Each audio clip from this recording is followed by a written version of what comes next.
Hello दोस्तों, स्वागत है एक बार फिर आपका हमारे YouTube चैनल दिशा अकेडमी पर। मैं धर्मेंद्र कुमार आज आपको बताऊंगा पर्यावरण के नेक्स्ट टॉपिक में हमारा जो है अगला टॉपिक का नाम हमारा जो है ग्लोबल वार्मिंग हो जाएगा। ग्लोबल वार्मिंग या वैश्विक तापमान या जलवायु परिवर्तन या ग्रीन हाउस प्रभाव, इसको समझ सकते हैं। इसमें जो है वैश्विक तापमान को हम जो है बहुत ही मोस्ट इम्पोर्टेंट टॉपिक है। इसको हम 4 भागों में बांट लेंगे अध्ययन करने की सुविधा के हिसाब से। जो है पहला इसमें हमारा हो जाएगा ग्लोबल वार्मिंग क्या होता है, इसका मतलब डेफिनेशन। तो मतलब पृथ्वी का जो है औसत तापमान में वृद्धि, पृथ्वी के औसत तापमान में वृद्धि को ही ग्लोबल वार्मिंग कहा जाता है। पृथ्वी का सामान्यतः औसत तापमान जो है 14 डिग्री सेल्सियस होता है। सबसे पहले जो है 1824 में जोसेफ फोरियर ने जो है प्रथम बार जो है ग्रीन हाउस प्रभाव की संकल्पना को प्रस्तुत किया था। जो है उन्होंने बताया था कि इसके बारे में जो है डिटेल से मतलब चर्चा किया था। अब इसके बाद हम बात करेंगे ग्लोबल वार्मिंग यानी ये ग्रीन हाउस प्रभाव मतलब क्या होता है। यह एक प्राकृतिक प्रक्रिया होती है जिसमें जो है ग्रीन हाउस गैसों के द्वारा इंफ्रारेड विकिरण के अवशोषण से पृथ्वी के तापमान में वृद्धि को जो है ग्रीन हाउस प्रभाव कहते हैं। इसको हम समझा रहे हैं आपको कि सूर्य से आने वाली जो इंफ्रारेड विकिरण है, इंफ्रारेड रेडिएशन जब आता है पृथ्वी के चारों ओर उपस्थित वायुमंडल, जब ये जो है वायुमंडल के अंदर प्रवेश करता है तो पृथ्वी में क्या करता है, टकराकर जो है कुछ क्या होता है, इंफ्रारेड जो है वापस चले जाता है। लेकिन कुछ क्या होता है, वायुमंडल में उपस्थित कार्बन डाइऑक्साइड, जलवाष्प, इसके अतिरिक्त अन्य जो है ग्रीन हाउस गैसों के द्वारा क्या होता है, इनको एब्जॉर्ब कर लिया जाता है, अवशोषित कर लिया जाता है। और उसके बाद यही जो है एब्जॉर्ब करने के बाद इसको क्या होता है, निकल नहीं पाता तापमान, तो ये जो है ये क्या होता है, इसका तापमान लगातार बढ़ता जाता है। इसे ही जो है ग्रीन हाउस प्रभाव कहा जाता है। तो ग्रीन हाउस प्रभाव का जो उत्तरदायी मतलब जो है कारण है, मुख्य कारण क्या क्या रहेगा। ग्रीन हाउस प्रभाव यानी वैश्विक तापमान जलवायु परिवर्तन का कारण क्या हो जाएगा। ग्रीन हाउस गैसेस, इसमें मुख्य रूप से जो है जो मेन जो है एग्जाम पूछता है कि मुख्य गैस कौन सी है, तो उसमें हो जाएगा कार्बन डाइऑक्साइड। अगर कई सारे गैस दिया रहेगा उसमें बाकी इनमें से सभी रहेगा तो सभी को मतलब टिक किया जाएगा। तो carbon dioxide, methane, carbon chlorofluorocarbon, ozone और N2O आदि गैसें क्या होती हैं, ये सब जो है प्राकृतिक जो है कारण होते हैं। कृत्रिम कारण में क्या हो जाएगा, प्रदूषण, वनों की कटाई, इंडस्ट्रियल जो है उनसे निकलने वाले धूल वगैरह जो होते हैं, उसमें जो धुएं मतलब जो इसमें गैसें होती हैं वो सब क्या होते हैं, इसके कारण होते हैं। अब बात करेंगे इन गैसों को उत्तरदायी जो उत्पादक देश कौन कौन से है उसमें। तो सबसे ज्यादा मात्रा में जो चाइना है 30% लगभग जो है क्या होता है, ये ग्रीन हाउस गैसों का उत्सर्जन करता है। उसके बाद USA 15%, यूरोपीय संघ 9% और भारत जो है हमारा जो है ये लगभग 7% तक जो है ग्रीन हाउस गैस को मतलब जो है क्या करता है, उत्पादन करता है। मतलब ऐसे देखना मतलब यहाँ पे उत्पादन होता है इसका। तो ये इनका मतलब इनका योगदान है किस हद तक। देखिए सबसे ज्यादा मात्रा में जो है ग्रीन हाउस प्रभाव में चाइना का ज्यादा इसमें हाथ रहता है तापमान को बढ़ाने में। एक बार इसके बाद फिर हम बात करेंगे प्रभाव। भाई जब ग्रीन हाउस गैसेस हैं तो उनके प्रभाव क्या होंगे।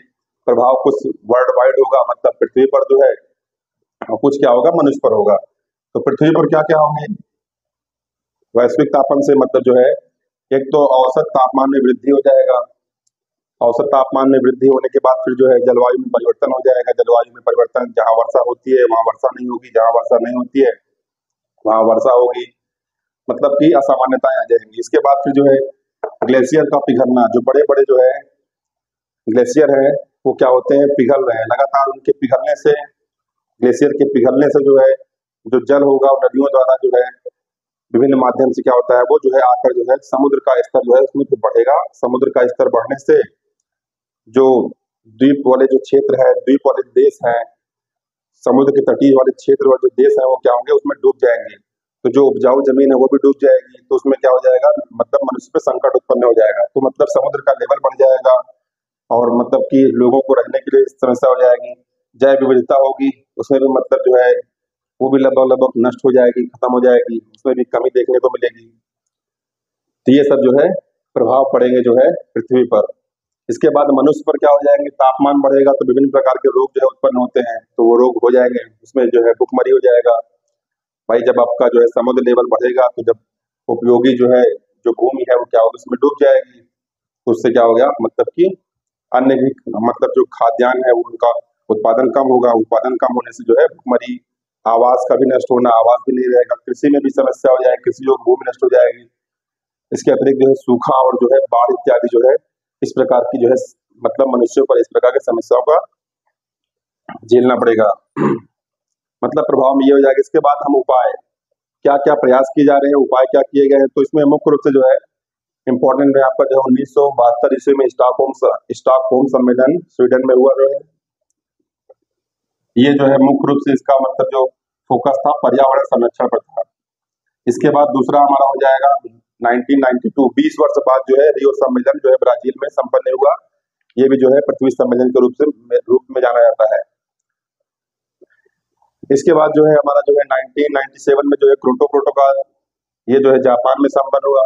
इसमें क्या हुआ, मतलब कार्बन क्रेडिट अवधारणा, मतलब कहने का जो है जो कार्बन उत्सर्जन करने मतलब कार्बन को उत्सर्जन करना मतलब कार्बन जो है जो लोग जो है कार्बन उत्सर्जन में जो है बचाने में जो मतलब देश उसमें इंक्लूड थे, सम्मिलित थे, उनमें जो है उनको कार्बन मतलब जो है बेचने की अनुमति के लिए जो है ये मुख्य रूप से उसमें फोकस किया गया था।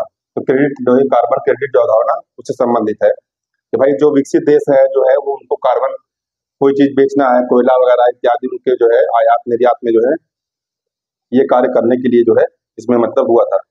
उसके बाद जो है 2015 में पेरिस समझौता हुआ, इम्पोर्टेंट है।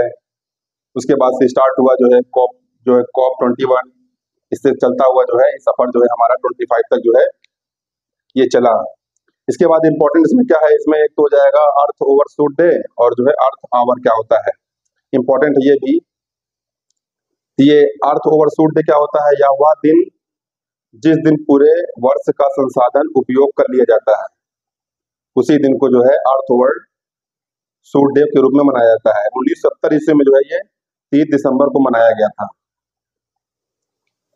1970 में क्या हुआ, जो पहला जो है ये 30 दिसंबर को मतलब हुआ था। उसके बाद लगातार ये क्या हो रहा है उनका जो है ये घटता जा रहा है, मतलब कहने का जो है कि उपभोग जो है ना मतलब वो घटता जा रहा है। फिर 18 में क्या हुआ, 1 अगस्त को मनाया गया। 2022 में जो है 28 जुलाई को ये मनाया गया। इस तरह ये अलग अलग दिन मतलब ये मनाया जाता है, इसका डेट फिक्स नहीं होता है। इसके बाद अर्थ आवर क्या हो जाएगा, अर्थ आवर जो है ये क्या हो जाएगा, प्रति वर्ष मार्च महीने के अंतिम शनिवार को, प्रति वर्ष मार्च महीने के अंतिम शनिवार को WWF के द्वारा जो है जलवायु परिवर्तन में जागरूकता के उद्देश्य से जो है 8:30 से 9:30 तक जो है बिजली को जो है बंद रखने का जो है एक उद्देश्य रखा गया, मतलब बंद करने का जो कार्रवाई है उसी को ही मतलब जो है अर्थ आवर के रूप में मनाया जाता है, मतलब कहा जाता है इसको अर्थ आवर। ये भी जो है इसका टाइमिंग 8:30 से 9:30 मतलब हो जाएगा। एक बार हम फिर से बात कर लेंगे तो क्या होता है ग्लोबल वार्मिंग, तो पृथ्वी का औसत तापमान में वृद्धि को ही जो है ग्लोबल वार्मिंग कहा जाता है। सामान्यतः पृथ्वी का औसत तापमान जो है 14 डिग्री सेल्सियस होता है। इसकी धारणा जो है 1824 में जोसेफ फोरियर ने की थी। उसके बाद ये क्या होता है एक बार फिर से देख लीजिए। तो मैंने बताया जो है सूर्य से आने वाली जो है इंफ्रारेड रेडिएशन जो है ये जो है क्या होता है पृथ्वी के वायुमंडल में प्रवेश करती है, पृथ्वी की सतह से टकराने के बाद क्या होता है ये परावर्तित होकर जो है कुछ जो है वायुमंडल में चले जाते हैं, जिससे कुछ तापमान यहाँ पे कम हो जाता है। लेकिन क्या होता है कुछ जो है गैसों, कार्बन डाइऑक्साइड, अन्य जो है ग्रीन हाउस गैसों के द्वारा, जलवाष्प के द्वारा क्या होता है ये एब्जॉर्ब कर लिया जाता है, उससे जो है पृथ्वी का तापमान जो है दिन प्रतिदिन बढ़ता जा रहा है, उसे ही ग्रीन हाउस प्रभाव कहते हैं या उसे ग्लोबल वार्मिंग कहते हैं। तो इसमें मुख्य कारण क्या है, कार्बन डाइऑक्साइड। कार्बन डाइऑक्साइड की मात्रा अगर बढ़ती जाएगी तापमान बढ़ता जाएगा। इसीलिए क्या है ना कि उसको कम करने के लिए ग्लोबल वार्मिंग को मतलब ये कार्बन डाइऑक्साइड की मात्रा को कम करने के लिए हमें अधिक से अधिक मात्रा में अपने पर्यावरण को शुद्ध रखने के लिए मतलब कार्बन डाइऑक्साइड की मात्रा को कम करने के लिए हमें पेड़ लगाना चाहिए। इसलिए हमारा निवेदन है कि जो है दिशा एकेडमी की ओर से जो है आप कम से कम जो है एक पेड़ लगाएं, जिससे हमारा पर्यावरण हरा भरा रहे। ग्लोबल वार्मिंग के जो है इस टॉपिक के बाद जो है हम आपको अगले वीडियो में आपको फिर मिलेंगे जो है, तब तक के लिए जो है थैंक यू।